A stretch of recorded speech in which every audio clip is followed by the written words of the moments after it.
Diversity, interdependence and conflict, ये हमारा chapter number first है, इसके बारे में बात करेंगे। सबसे पहले हमें बात करना पड़ेगा डाइवर्सिटी होता क्या, what is the meaning of diversity. Diversity का मतलब होता है भिन्नताएं। आई मीन जो हमारे समाज में, हमारे देश में लोग रहते हैं उसमें बहुत ज्यादा डाइवर्सिटी है, according to caste, according to religion, according to dress, I mean clothes, according to food, according to culture, according to tradition. अगर आप इंडिया के अलग अलग पार्ट्स में जाओगे, चाहे वो हिंदुस्तान का कोई सा भी स्टेट हो, अगर आप जाते हो तो देखोगे सारे स्टेट्स में लोग एक जैसे नहीं हैं। रंग के आधार पर भी, उनका जो हाइट है उसके आधार पर, उनका ड्रेस, उनका खान पान, उनका ट्रेडिशन, कल्चर आपको अलग अलग मिलेगा। जो आप ये सारी चीजें अलग अलग देखते हैं, आई मीन जो आपको डिफरेंसेस दिखाई पड़ता है, एक तरह से आप कर सकते हो कि डाइवर्सिटी का जो सिनोनिम्स है वो डिफरेंसेस है। आई मीन जो भिन्नताएं हैं, जो अलग अलग चीजें हमें देखने को मिलती है, उसी को हम कहते हैं डाइवर्सिटी। दूसरा वर्ड हमारा इस चैप्टर में है इंटरडिपेंडेंस। इंटरडिपेंडेंस का मतलब होता है, इंटरडिपेंडेंट को जानने से पहले एक वर्ड इंग्लिश का है डिपेंड। इसको आप अगर जान लेते हो तो फिर आपको इंटरडिपेंडेंट ज्यादा आसानी समझ में आएगा। डिपेंड का मतलब होता है किसी के ऊपर निर्भर रहना। अगर आपको कुछ करना है, फॉर एग्जांपल आपको 500 रुपए की जरूरत है, you have need of 500 rupees, और आपके पास पैसे नहीं है तो आपको दूसरे से लेना पड़ता है, ये डिपेंड होता है। उसी डिपेंड को बनाया गया यहाँ पर इंटरडिपेंडेंस, आई मीन एक दूसरे के ऊपर निर्भर रहना, टू डिपेंड ऑन अदर्स। और तीसरा हमारा इस चैप्टर में वर्ड है कॉन्फ्लिक्ट, जिसका मतलब होता है विवाद, झगड़ा, आपसी रंजिश। इस चैप्टर में हम लोग इन्हीं तीन चीजों के ऊपर में बात करेंगे। सबसे पहले डाइवर्सिटी होता क्या है इसके बारे में बात करेंगे, फिर इंटरडिपेंडेंस एंड कॉन्फ्लिक्ट। तो सबसे पहले हम लोग आज बात करेंगे diversity in India. As you know that we live in India and India is a country where is too much diversity. You can say that दुनिया का एकमात्र ऐसा देश हिंदुस्तान ही है जहां पर सबसे ज्यादा डाइवर्सिटी है। शायद दुनिया का दूसरा कोई ऐसा देश ही ना हो जितना डाइवर्सिटी हमारे देश में है। उतना डाइवर्सिटी दुनिया के आपको किसी भी देश में देखने को नहीं मिलेगा। चाहे आप कास्ट के आधार पर चले जाओ, हमारे देश में डिफरेंट कास्ट के लोग रहते हैं। अगर आप हिंदूज को देखोगे तो आपको अनेकों कास्ट मिलेंगे, मुस्लिम्स को देखो, बौद्धिस्ट को देखो, इवन क्रिश्चियन में भी कास्ट होता है। आपको मैं बताऊं, क्रिश्चियन भी ऐसे नॉर्मली हम लोग ये जानते हैं क्रिश्चियन मतलब एक क्रिश्चियन एक रिलीजन है। क्रिश्चियन में भी कास्ट है। क्रिश्चियन भी दो भागों में बटा हुआ, एक होता है कैथोलिक और एक होता है प्रोटेस्टेंट। और मुझे नहीं लगता कि आपको हिंदू और मुस्लिम्स के बारे में बताने की जरूरत है कि कितने सारे कास्ट हैं। There are so many castes in the Hindu and Muslim religion. दूसरा हमारा लैंग्वेज है। अगर आप हिंदुस्तान में जाओगे तो आपको पता चलेगा कि there are different languages which is spoken all over India.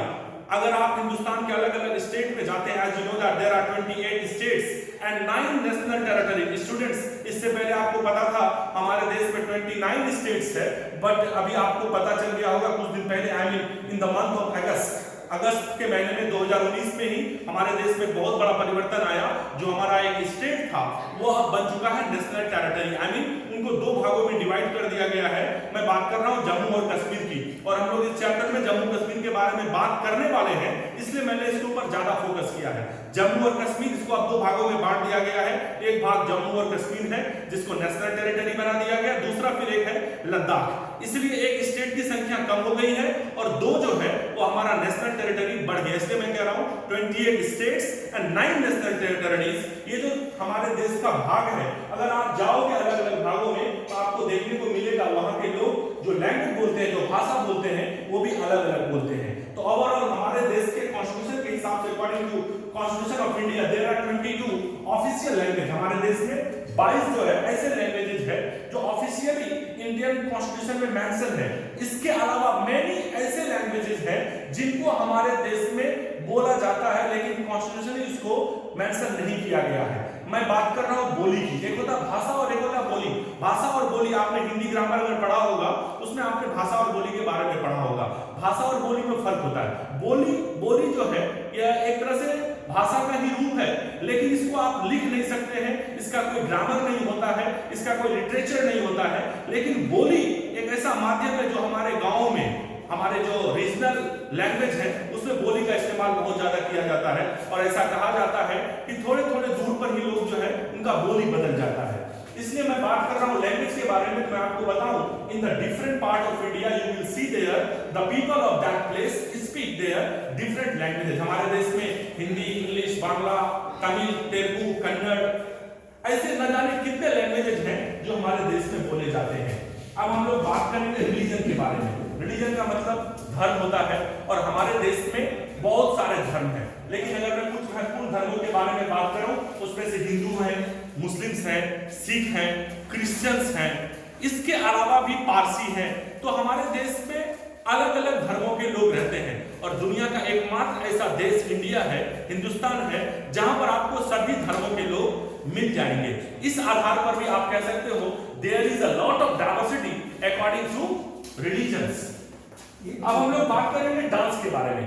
अगर आप डांस को देखो, जिस तरह से हमारे देश में अलग अलग भागों में लोग अलग अलग लैंग्वेज बोलते हैं, अलग अलग जाति के लोग हैं, अलग अलग धर्म के लोग हैं, ठीक उसी तरह से जब हमारे यहाँ उत्सव मनाया जाता है, जब लोग खुशी मनाते हैं, चाहे वो किसी ओकेजन पे शादी विवाह का ओकेजन हो या कोई खुशी का ओकेजन हो, ऐसे ओकेजन पे हम लोग तरह तरह के डांस का परफॉर्मेंस करते हैं। अगर आप इंडिया के अलग अलग पार्ट्स पे जाओगे तो आप देखोगे उन भागों में अलग अलग प्रकार के लोग डांस करते हैं। फॉर एग्जाम्पल मैंने यहाँ पर दो डांस के बारे में लिखा है, घूमर और चारी। ये दो राजस्थानी डांस है जिसको हम लोग फोक डांस भी कहते हैं। राजस्थान की ये दो डांस जब वहां पर लोग उत्सव मनाते हैं, खुशी मनाते हैं, तो इन डांसों का प्रदर्शन करते हैं। इसके अलावा आप साउथ इंडिया, तमिलनाडु में चले जाओ, भरतनाट्यम, पंजाब में चले जाओ, आपको वहां पर भांगड़ा देखने को मिल जाएगा और हमारे बिहार का तो खास डांस होता है। तो ऐसे आप इंडिया के अलग अलग पार्ट्स में जाओगे तो आपको अलग अलग प्रकार के डांस भी देखने को मिलेंगे। In the same way if you will go the different part of India you will see the different types of music, संगीत। और ऐसा कहा जाता है कि संगीत जो है वो हिंदुस्तान के सभी भागों में बहुत ज्यादा भिन्न है। There is a lot of differences in the different parts of India according to music. For example अगर आप बिहार को देखो, यहाँ का संगीत, कन्नड़ के जो लोग हैं, जो तमिल लोग हैं, जो असमीज लोग हैं, ये अलग अलग लोग जो है अलग अलग प्रकार के म्यूजिक का भी परफॉर्मेंस करते हैं, डांस का भी परफॉर्मेंस करते हैं। इस तरह से आप देखें पूरा चैप्टर जो मैंने अभी तक जितना देखा है, आपको पता चला होगा कि हमारे देश में डाइवर्सिटी लैंग्वेज के आधार पर, रिलीजन के आधार पर, डांस के आधार पर, म्यूजिक के आधार पर, आई मीन इसमें बहुत सारे ऐसी चीजें जिनके बारे में मैंने कहा नहीं। अगर आप ट्रेडिशन को देखो, कल्चर को देखो, फूड को देखो, तो आपको पता चलेगा हमारे देश में कितना ज्यादा डाइवर्सिटी है। लेकिन एक बहुत अच्छी बात है, इतना ज्यादा डाइवर्सिटी होने के बाद, इतना ज्यादा अंदर होने के बाद, अगर हिंदुस्तान के आप अलग अलग पार्ट में जाओगे तो आपको इतना ज्यादा डाइवर्सिटी देखने को मिलेगा। लेकिन उसके बावजूद एक बहुत ही इंपॉर्टेंट बात जो मैं अब करने के लिए जा रहा हूं वो है यूनिटी इन डाइवर्सिटी। हमारे देश में इतना ज्यादा डाइवर्सिटी है according to caste, according to religion, according to languages, according to clothes, according to food, according to culture, according to tradition. इतना सब कुछ होने के बावजूद, इतना आपस में भिन्नता होने के बावजूद हमारे देश में एक बहुत अच्छी बात है यूनिटी इन डाइवर्सिटी। कहने का मतलब है अत्यधिक भिन्नता होने के बावजूद हमारे देश में एकता है। और यही कारण है कि इंडिया एक ऐसा देश है जहां पर किसी एक रिलीजन को वैल्यू नहीं दी। अगर आप इंडियन कॉन्स्टिट्यूशन को पढ़ेंगे, if you will read the constitution of India, आपको पता चलेगा हमारे देश के संविधान में सभी धर्मों को बराबरी का हक मिला। इसलिए कहा जाता है India is a secular country. It means the country where you can follow or practice any type of religion. Not only practice, if you want to convert yourself, you can easily convert yourself. I mean, अगर आपको कोई धर्म पसंद नहीं हो, अगर आपको अपने आप को धर्म को परिवर्तित करना है, वो भी हिंदुस्तान की संविधान हमको आजादी देती है।